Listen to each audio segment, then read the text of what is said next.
5 अगस्त 2023 7:15 चंद्रयान 3 ने चांद की पहली इमेज कैप्चर करके एक और माइलस्टोन अचीव कर लिया है। 15 दिन अर्थ के अराउंड ऑर्बिट करने के बाद फाइनली उसे मून के ऑर्बिट में इंसर्ट करने में साइंटिस्टों को सफलता मिली है और बहुत ही जल्द वो दूसरे ऑर्बिट में भी एंटर कर लेगा। चंद्रयान 3 ने एक बड़ा माइलस्टोन अचीव कर लिया है। 1 अगस्त 2023 12:15 AM 15 दिन अर्थ के अराउंड ऑर्बिट करने के बाद फाइनली चंद्रयान 3 सक्सेसफुली अर्थ की ग्रेविटी को एस्केप करके मून की तरफ स्लिंग शॉट हो चुका है। अब साइंटिफिक टर्म्स में से ट्रांसलूनर इंजेक्शन कहते हैं, लेकिन अभी भी समझना यह बाकी है कि चंद्रयान 3 का करंट स्टेटस क्या है। वो अभी एट द मोमेंट ऑपरेट कैसे कर रहा है, इसरो से कैसे कम्युनिकेट कर रहा है एंड उसका आगे का जर्नी, आगे की ट्रैजेक्टरी कैसे होने वाली है। एंड गाइस, सबसे इंपॉर्टेंटली इसरो के ट्रांसलूनर इंजेक्शन के अचीवमेंट में भी कुछ क्वेश्चंस रेज हो रहे हैं। देखो, नासा के अपोलो मिशन को मून तक पहुंचने में 4 दिन लग गए थे। यूएसएसआर के लूना 1 ने तो लैंडिंग केवल 34 आवर्स में ही कर दिया। तो फिर इसरो को इस मिशन को पूरा करने के लिए इनसे 10 गुना ज्यादा समय यानी कि 40 दिन का समय क्यों लग रहा है? वेल, इसके पीछे प्रॉपर साइंटिफिक रीजंस है। दरअसल इन कंट्रीज ने अपने मिशन को डायरेक्टली मून के ऑर्बिट में ही लॉन्च करवाया था और ये लोग ऐसा कर पाए थे बिकॉज इनके मिशन के बजट्स हेवी थे, तो जो लॉन्चर्स थे वो भी काफी ज्यादा फ्यूल कैरी कर सकते थे। लेकिन जैसे कि आप सभी जानते हो, कम कॉस्ट में मैक्सिमम और सक्सेसफुल आउटपुट देना इसरो की हमेशा से ही खासियत रही है और इसी बात को ध्यान में रखते हुए इसरो के साइंटिस्टों ने चंद्रयान 3 के लॉन्चिंग में भी मंगलयान के लॉन्चिंग में जो टेक्निक का इस्तेमाल किया था, जिसमें कि कम अमाउंट ऑफ फ्यूल में भी काम हो जाए, बेसिकली बस यही यूज किया है। इसमें चंद्रयान 3 अर्थ के अराउंड सबसे पहले 5 बार ऑर्बिट करेगा और फिर किसी स्लिंग शॉट की तरह मून की ग्रेविटी का इस्तेमाल करके उसकी तरफ वो फेंका जाएगा। एक्चुअली डायरेक्ट लॉन्चिंग में होता क्या है कि क्योंकि 1 गो में ही सैटेलाइट को सीधा लॉन्च करना होता है, इसीलिए ज्यादा थ्रस्ट की जरूरत पड़ती है और उसके लिए भारी मात्रा में फ्यूल लगता है, which leads to increase in budget। लेकिन इस टेक्निक में सिर्फ ऑर्बिट चेंजिंग के लिए ही फ्यूल की जरूरत पड़ती है और इसीलिए जहां पर अपोलो की डायरेक्ट लॉन्चिंग के लिए उसे 4,40,000 किलोस का फ्यूल लगा था, वहीं पर चंद्रयान 3 उससे 15 गुना कम फ्यूल यानी कि सिर्फ 27,000 किलोस में इस मिशन को पूरा करने वाली है। और इसीलिए अपोलो को जहां पर एक रॉकेट भेजने के लिए 2,919 करोड़ लगे थे, वहीं पर चंद्रयान 3 ये मिशन सिर्फ 615 करोड़ में हो पाया है। अब भले ही बजट कम हो, लेकिन इसरो के एक्स चेयरमैन जी माधवन नायर के मुताबिक इतना कम बजट होने के बावजूद भी इसरो का सक्सेस रेट बाकी कंट्रीज से 50% ज्यादा है। In fact famous ISRO scientist Nambi Narayan ji का तो ये कहना है कि चंद्रयान 3 डेफिनेटली सक्सेसफुल होगा इस बार, और ऐसा इसीलिए क्योंकि इसरो अपनी गलतियों को ध्यान से आइडेंटिफाई करता है और फिर उन पर ही काम करके अगले मिशन को अंजाम देता है। और इस पर्टिकुलर मिशन के लिए भी current ISRO chairman S Somnath के मुताबिक भी चंद्रयान 3 में उन्होंने हर उस चीज पर बारीकी से ध्यान दिया है जिसकी वजह से चंद्रयान 2 फेल हो गया था। इसके लिए उन्होंने लॉन्च के 3 दिन पहले लॉन्च रिहर्सल भी की थी। सो 11 जुलाई 2023 को इसरो साइंटिस्टों ने मिशन की लॉन्च रिहर्सल भी की थी, जिसे वेट ड्रेस रिहर्सल भी कहते हैं। इस प्रोसेस में व्हीकल यानी कि रॉकेट को लॉन्च पैड पर लोड किया जाता है और सारे कम्युनिकेशन सिस्टम्स, प्रोटोकॉल्स सेटअप किए जाते हैं, जिसके बाद काउंटडाउन का सिमुलेशन स्टार्ट होता है, मगर रॉकेट को इग्नाइट अभी तक नहीं किया जाता। इससे बेसिकली होता यह है कि सारे सिस्टम्स प्रॉपर्ली काम कर रहे हैं कि नहीं ये चेक हो जाता है और अगर कोई प्रॉब्लम हुआ तो उसे लॉन्चिंग के पहले ही सॉल्व कर दिया जाता है। And most of the time इसी प्रोसेस पर मिशन का सक्सेस डिपेंड भी होता है, क्योंकि 2022 में जब आर्टेमिस 1 की वेट ड्रेस रिहर्सल शुरू थी, तब नासा के साइंटिस्टों ने तभी ही हाइड्रोजन लीक की प्रॉब्लम को डिटेक्ट कर लिया था, जो अगर डिटेक्ट नहीं होता तो शायद वो मिशन सक्सेसफुल ही नहीं हो पाता। बट फॉर्चुनेटली कोई प्रॉब्लम डिटेक्ट नहीं हुई और इसरो के साइंटिस्ट असली रॉकेट लॉन्च की तैयारी में जुट गए। And finally, as we all know, 14 जुलाई को 2:35 पर चंद्रयान 3 ने लॉन्च व्हीकल VM3 M4 की मदद से चांद की तरफ अपनी उड़ान भरकर पृथ्वी के पार्किंग ऑर्बिट में सही सलामत एंटर कर लिया। इस पार्किंग ऑर्बिट में किसी भी सैटेलाइट के रिवॉल्व करने के अपने फायदे होते हैं, क्योंकि सपोज रॉकेट अगर एटमॉस्फेरिक ड्रैग या ग्रेविटी की वजह से अपनी प्लान्ड ट्रैजेक्टरी से थोड़ा भी डिविएशन दिखाता है, तो उसे डायरेक्ट लॉन्च के मुकाबले दोबारा से ट्रैक पर लाना आसान हो जाता है।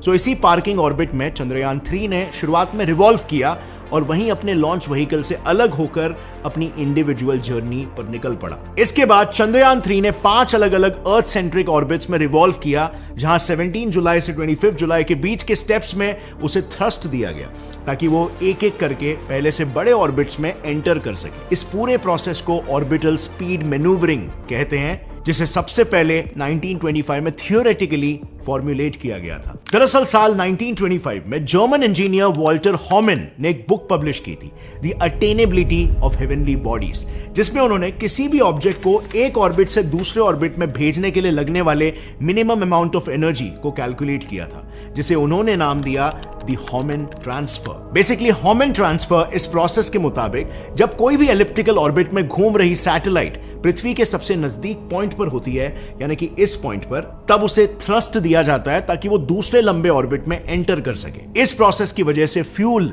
सिर्फ थ्रस्टिंग फेज में ही इस्तेमाल होता है, जिसके नतीजे में फ्यूल की कंजम्पशन कम हो जाती है। तो एग्जैक्टली इसी प्रोसेस की मदद से चंद्रयान 3 ने 25 जुलाई को अपने 5वें और आखिरी अर्थ सेंट्रिक ऑर्बिट में एंट्री मारी, जिससे वो चांद तक पहुंचने के एक कदम और करीब आ गया। अब जैसे ही चंद्रयान 3 पृथ्वी के 5वें और आखिरी ऑर्बिट में आया, उसने अपनी स्पीड बढ़ा दी और फाइनली 1 अगस्त की रात को 12:15 AM को पृथ्वी से उसके थ्रस्टर को एक्टिवेट किया गया for translunar injection. Simply speaking, thrusters की मदद से उसे मून की ओर एक फिक्स ट्रैजेक्टरी में सक्सेसफुली भेज दिया गया। एंड व्हाट्स मोर, इस पूरे मिशन को कंप्लीट करने के लिए मेजर रोल प्ले करेंगे थ्रस्टर्स। ये थ्रस्टर्स पृथ्वी से इस्ट्रैक बैंगलोर से कंट्रोल होंगे एंड इनफैक्ट यहीं से इंडिया के सारे मिशंस को कंट्रोल किया जाता है, क्योंकि यहां से सैटेलाइट के ऑर्बिट्स, ऑल्टीट्यूड, फ्यूल कैपेसिटी जैसे कई टेक्निकल एस्पेक्ट्स का रियल टाइम एक्सेस हो सकता है। सो इन्हीं थ्रस्टर्स की वजह से चंद्रयान 3 सीधा जाने के बजाय मून के पास जाने के बाद एक कर्व्ड ट्रैजेक्टरी में एंटर होगा और फिर मून के अराउंड ऑर्बिट करने लगेगा। और रिसेंटली इन्हीं थ्रस्टर्स की मदद से 5 अगस्त को 7:15 पर उसे सक्सेसफुली मून के ऑर्बिट में इंसर्ट किया गया है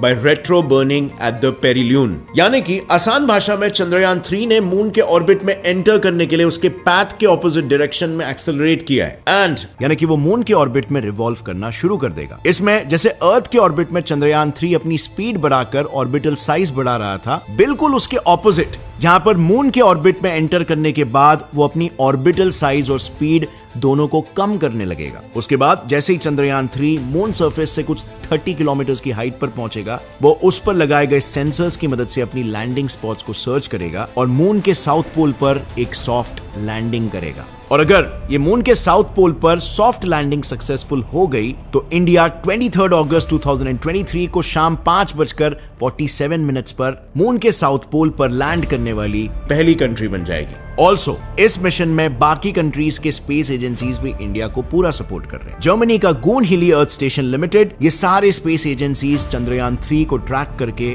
उससे आए हुए सभी डेटा को इसरो के साथ शेयर कर रहे हैं, क्योंकि अल्टीमेटली इस सब से सिर्फ इसरो को ही मदद नहीं मिलेगी, बल्कि ESA के according international space flight collaboration को भी बढ़ावा मिलेगा। But let me ask you, what about the missions after Chandrayaan? Chandrayaan के बाद इसरो के कौन से मिशन अलाइंड है और उसमें एग्जैक्टली क्या होने वाला है? सो जैसे ये मिशन फिनिश होगा, वैसे ही इसरो अपने नेक्स्ट मिशन गगनयान को लॉन्च करने की तैयारी शुरू कर देगा, जिसमें एक ह्यूमनॉइड रोबोट होगा कॉल्ड वायोमिट्रा। ये एक AI एनेबल्ड रोबोट है जिसे लॉन्चिंग के बाद रॉकेट में होने वाले वाइब्रेशंस और शॉक वेव्स को स्टडी करने के लिए भेजा जाएगा। इसे इस तरह डिजाइन किया गया है कि हर एक प्रॉब्लम और सक्सेस पर ये किसी ह्यूमन की तरह ही फेशियल एक्सप्रेशंस देकर उसे बयां करेगा। इसके साथ ही ये ह्यूमनॉइड डिस्प्ले पैनल को ऑपरेट करके पृथ्वी पर साइंटिस्टों के साथ कम्युनिकेट भी करेगा। लेकिन इसके अलावा इसरो के स्पेस मिशन सिर्फ मून तक ही सीमित नहीं रहने वाले।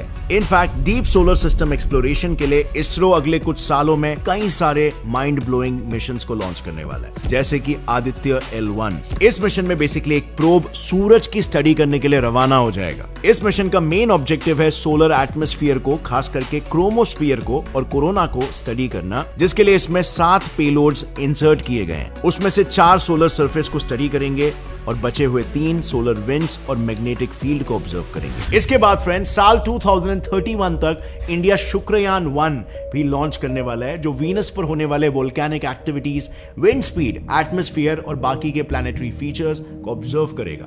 एंड फाइनली शुक्रयान 1 के बाद अगला मिशन होगा मंगलयान 2, जो मंगलयान 1 के मिशन को कंटिन्यू करेगा आगे।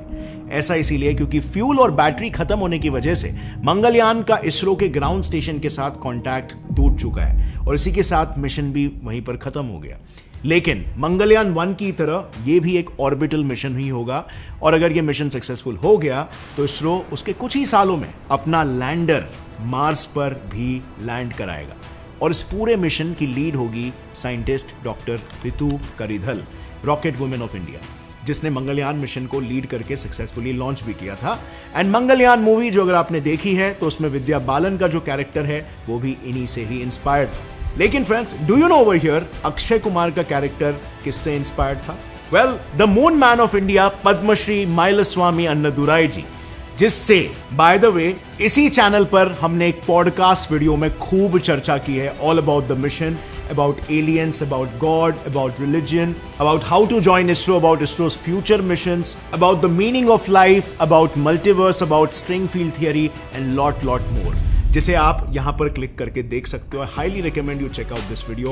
बहुत ही इंटरेस्टिंग कॉन्वर्सेशन है एक ट्रू जीनियस साइंटिस्ट के साथ। And with that said friends, that's all for today. अगर ये वीडियो अच्छी लगी तो एक लाइक जरूर ठोकना। गौरव जी ठाकुर इंस्टाग्राम आईडी पर मुझे फॉलो भी कर लो, क्योंकि मैं वहां पर आपको अपडेटेड रखूंगा और आपके जो क्वेश्चंस वगैरह है उन्हें भी आंसर करने की कोशिश करूंगा। See you next time. तब तक के लिए as always stay curious, keep learning and keep growing. जय हिंद।